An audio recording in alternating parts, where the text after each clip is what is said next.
नमस्कार दोस्तों, आज हम लोग प्रश्न तैयार करने वाले हैं। प्राचीन भारतीय विवाह संस्कार या फिर परंपरा करके अगर प्रश्न आ रहा है कि विवाह संस्कार को बताइए, प्राचीन समय में भारत में विवाह परंपरा कैसी थी, या फिर आप लोगों से ये भी पूछ सकते हैं कि विवाह कितने प्रकार के उस समय हुआ करते थे। तो अगर ऐसे प्रश्न आएंगे तो हमें क्या करना है, ये बहुत ही शॉर्ट नोट में आप लोगों को बता रही हूँ। सबसे पहले हम अगर ऐसे प्रश्न आ रहा है तो हम अपने प्रस्तावना में क्या लिखेंगे। प्रस्तावना में हम बताएंगे कि जो हिंदू समाज है, जो हिंदू संस्कार है, उसमें सबसे महत्वपूर्ण संस्कार कौन सा है, वो है विवाह संस्कार, जिसको सबसे ज़्यादा ही महत्व मिला है। क्योंकि ये चाहे स्त्री हो या फिर चाहे पुरुष हो, दोनों के लिए ये वाला संस्कार बहुत ही महत्वपूर्ण है और इसको बहुत ही धूमधाम से मनाया जाता है। अगर आप किताब पढ़ेंगे तो उसमें बताया गया है कि जो काम की भावना होती है वो मनुष्य की एक सामान्य प्रवृत्ति है। इसमें ये जो काम है, ये 4 पुरुषार्थ जो होते हैं, धर्म, अर्थ, काम, मोक्ष, उसके अंदर भी काम को एक स्तंभ के रूप में देखा जा सकता है। तो यहाँ पे बोला गया है कि जो काम है वो चाहे स्त्री हो या पुरुष हो, सभी मनुष्यों में एक समान प्रवृत्ति के रूप में है कि काम भावना होती ही होती है। तो यही बताया गया है कि जो पशु होते हैं उनके अंदर जो काम की भावना होती है वो अमर्यादित होती है। वो कहीं भी मतलब उनके अंदर मर्यादा नहीं होती, वो 4 दीवारी का प्रयोग नहीं करते हैं। परंतु जो मनुष्य होते हैं उनके जो काम भावना है वो एक तरीके से मर्यादित है, और उसको मर्यादित रूप देने के लिए ही विवाह संस्कार को हमारी संस्कृति में बनाया गया। क्योंकि आप अगर हमारे उसमें देखेंगे, जो हमारे 4 आश्रम होते हैं, 4 आश्रम में सबसे पहले हमें क्या किया जाता है, हमें ब्रह्मचर्य का पालन करना होता है। ब्रह्मचर्य का पालन करने के बाद ही हमें गृहस्थ आश्रम में भेजा जाता है। गृहस्थ आश्रम में जाकर ही हम चाहे काम की भावना हो या इत्यादि किसी भी भावना को हम उद्धृत कर सकते हैं। परंतु हम जब तक ब्रह्मचर्य का पालन कर रहे होते हैं, 1 से लेकर 25 वर्ष की आयु को ब्रह्मचर्य का बताया गया है। तो जब ब्रह्मचर्य में व्यक्ति होता है तो उसको केवल अध्ययन और अध्यापन का ही कार्य मिलता है। उसके बाद ही उसको गृहस्थ आश्रम में भेजा जाता है। तो यहाँ आप एक मर्यादा देख सकते हैं कि मनुष्यों के अंदर वो मर्यादा, वो संतुलन स्थापित करने के लिए ही विवाह संस्कार को बनाया गया था। तो ये तो हो गया एक पॉइंट कि जो काम भावना है उसको मर्यादित रूप देने के लिए, मनुष्यों को एक मर्यादित रूप देने के लिए विवाह संस्कार की ज़रूरत पड़ी।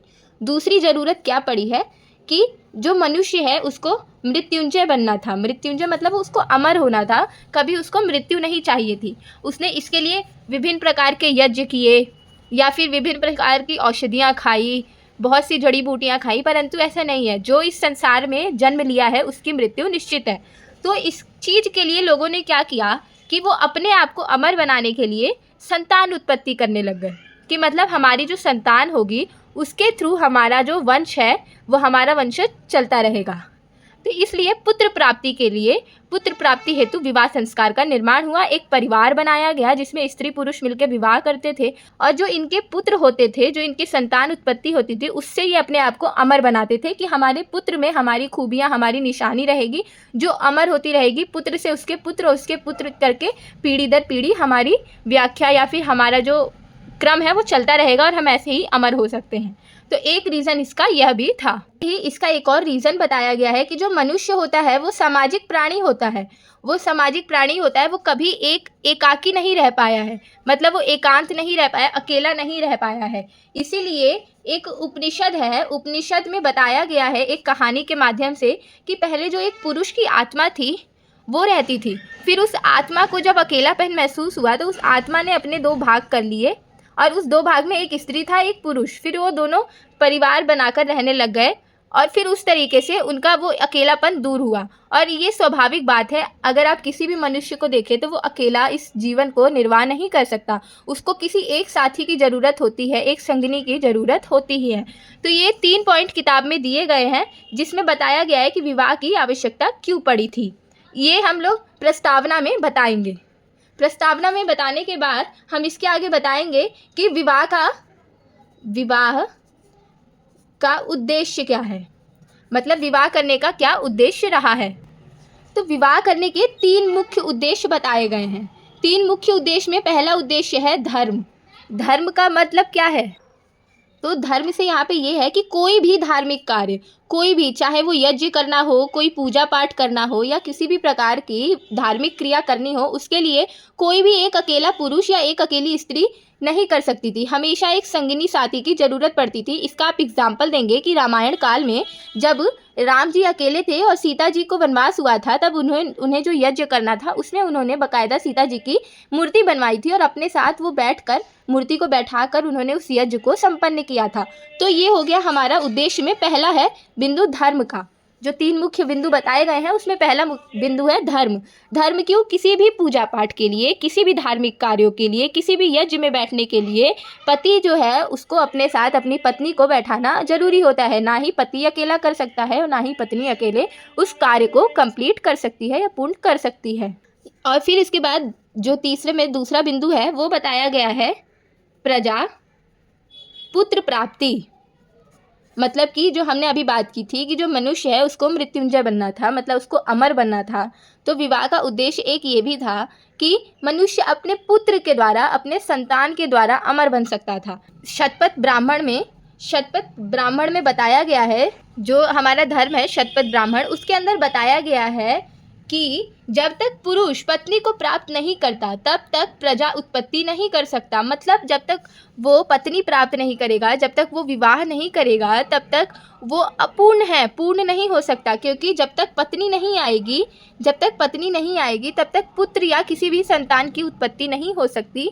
तो जब तक संतान की उत्पत्ति नहीं होगी तब तक वो मनुष्य, वो पुरुष अकेला है, वो अपूर्ण है। इसलिए विवाह की उद्देश्य में प्रजा पुत्र प्राप्ति को बहुत ही विशेष महत्व दिया गया है। तीसरा बिंदु है यहाँ पर रति। रति अर्थात जो काम की तृप्ति होती है वो मनुष्य की नैसर्गिक भावना है। मतलब वो एक सामान्य प्रवृत्ति है कि काम की भावना मनुष्य के अंदर आती ही आती है।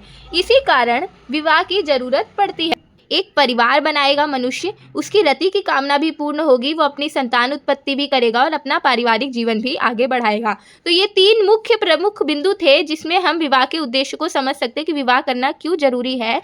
तो किताबों में ये 3 मुख्य बातें बताई गई हैं। पहला धर्म के लिए विवाह करना जरूरी है, पुत्र प्राप्ति के लिए विवाह करना जरूरी है और रति की कामना को पूर्ण करने के लिए विवाह करना जरूरी है। जब हम ये 2 टॉपिक्स बता लेंगे तो इसके बाद हमें बताना है कि जो भारतीय विवाह परंपरा है उसमें 8 प्रकार के विवाह देखने को मिलते हैं। तो अब हम एक एक करके उन विवाहों को समझते हैं। तो जो 8 प्रकार के विवाह बताए गए हैं उसमें सबसे पहला जो विवाह है वो है ब्रह्म विवाह।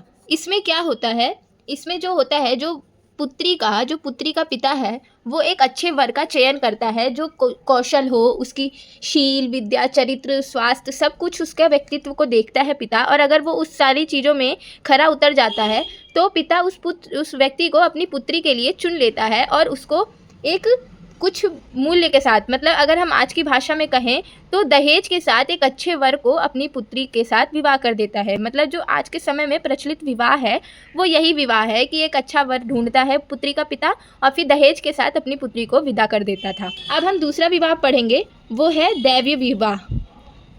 दैव्य विवाह मतलब जब आप देखेंगे कि समय बदलता गया, धीरे धीरे जब यज्ञों की शुरुआत हुई थी तब हम देखेंगे कि लिखित कुछ भी नहीं था, सब मौखिक था। मतलब सुन के हमें चीज़ों को याद करना होता। तो आप समझ सकते हैं चीज़ें कितनी कठिन होती होंगी याद करने के लिए, समझने के लिए। तो जो बड़े बड़े यज्ञ होते थे वो बहुत ही मुश्किल हो गए थे। जो उसमें ऋषि होते थे, जो ऋषि मुनि वो यज्ञ करवाते थे, वो भी बहुत कम मिलते थे क्योंकि हर कोई ज्ञानी नहीं हो पाता था। तो इसमें बताया गया है कि जिस पुत्री के पिता के घर जो वो बड़े बड़े यज्ञ करवाने के लिए ऋषि मुनि आते थे, उनमें से एक अच्छे व्यक्तित्व वाले, जो गुणी व्यक्तित्व वाले ऋषि होते थे, जो बहुत ही ज्ञानी होते थे, वो ऋषि अगर पुत्री के पिता को पसंद आ जाते थे तो उन्हीं के साथ जो पिता होता था वो अपनी पुत्री का विवाह कर देते थे। फिर है प्रजापत्य विवाह। तीसरे नंबर पे आता है प्रजापत्य विवाह। इसमें होता है कि जो पुत्री के पिता होते हैं वो जब पुत्र किसी मतलब वर और जो उसकी पुत्री होती है उन दोनों को कहते हैं कि तुम दोनों एक साथ मिलकर धर्माचार्य करो, मतलब कि धर्म का आचरण करो, तब उस विवाह को प्रजापत्य विवाह कहा जाता है। यहाँ धर्म का आचरण मतलब कि जब आप देखेंगे कि कोई भी धर्म का कार्य जब ये विवाह किया जा रहा है तो कोई भी धर्म का कार्य पत्नी अपने पति के बिना नहीं कर सकती बिना पूछे, या फिर पति अपनी पत्नी से बिना पूछे नहीं कर सकता। कि आर्ष विवाह मतलब जो पिता होता है वो एक गुणवान वर को चुनता है, परंतु उसको चुनने के साथ ही अपने लिए वो धन मांगता है, गाय मांगता है, वस्त्र मांगता है। ये सब चीज़ें जब वो गुणवान व्यक्ति पुत्री के पिता को देता है और फिर उसके बाद पिता अपनी पुत्री की शादी उस व्यक्ति से करा देता है तो उसको आर्ष विवाह कहते हैं। परंतु इस विवाह की निंदा की गई है क्योंकि इसको बताया गया है कि यह विवाह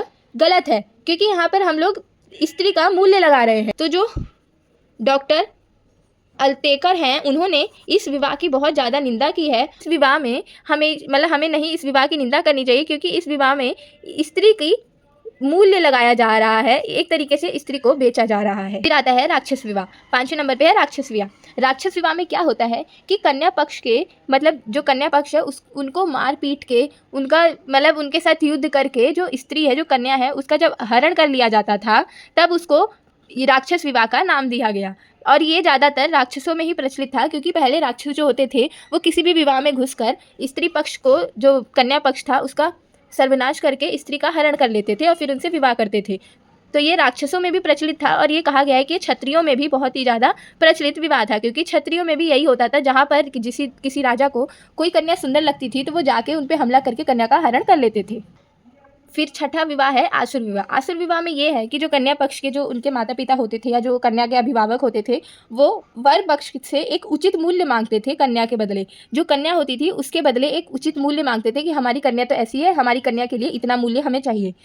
उसके बाद जब वो वर पक्ष उतना मूल्य उनको देता था तब जाके वो विवाह करते थे। तो एक तरीके से यह विवाह भी उचित नहीं है। ग्रंथों में लिखा गया है कि इस विवाह की निंदा करनी चाहिए और लिखा हुआ है कि ये विवाह उस समय में ब्राह्मणों के लिए बहुत ही अधर्म वाला विवाह था और शेष जो 3 वर्ण हैं उनके लिए ये विवाह प्रचलित था। परंतु कहा गया है कि ये विवाह चारों वर्णों में नहीं होना चाहिए, क्योंकि हम एक तरीके से स्त्री को मूल्य लगाकर उसको बेच रहे हैं, क्योंकि माता पिता खुद अपनी कन्या का वो मूल्य लगाते थे कि हमारी कन्या का विवाह तभी होगा जब तुम इतने पैसे हमें दोगे। तो इस विवाह को अभी निंदा किया गया है।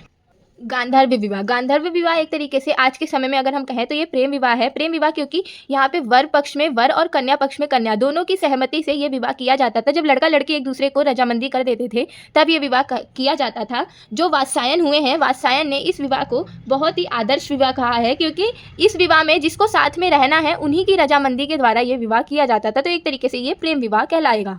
8वां विवाह है पैशाच विवाह। इस विवाह की बहुत ज़्यादा ही भर्त्सना की गई है, इस विवाह की तो बहुत ज़्यादा निंदा की गई है, क्योंकि ये विवाह ये कहलाता है कि इसमें कोई भी मानसिक रूप से पागल लड़की कह सकते हैं या फिर जो थोड़ी मानसिक रूप से कमज़ोर लड़की होती थी या जो सही लड़की भी होती थी, उसका गलत तरीके से विवाह से पहले ही अगर उसका बलात्कार कर देता था पुरुष और फिर उसके बाद उससे शादी करता था तो ये फिर उस विवाह को पैशाच विवाह कहा जाता था। परंतु इस विवाह की निंदा की गई है ग्रंथों में, क्योंकि किसी भी कन्या को, चाहे वो मानसिक रूप से कैसी हो, स्वस्थ हो या ना हो, किसी भी कन्या को विवाह से पहले कोई भी पुरुष नहीं छू सकता और विवाह के बाद भी केवल उसका ही पुरुष उसकी रजामंदी से ही छूना चाहिए। ग्रंथों में पैशाच विवाह की भी बहुत ज़्यादा निंदा है। तो ये थे कुल 8 विवाह जिनकी आज हमने चर्चा करी। बहुत ही सरलता से मैंने एक एक विवाह आपको समझा दिया।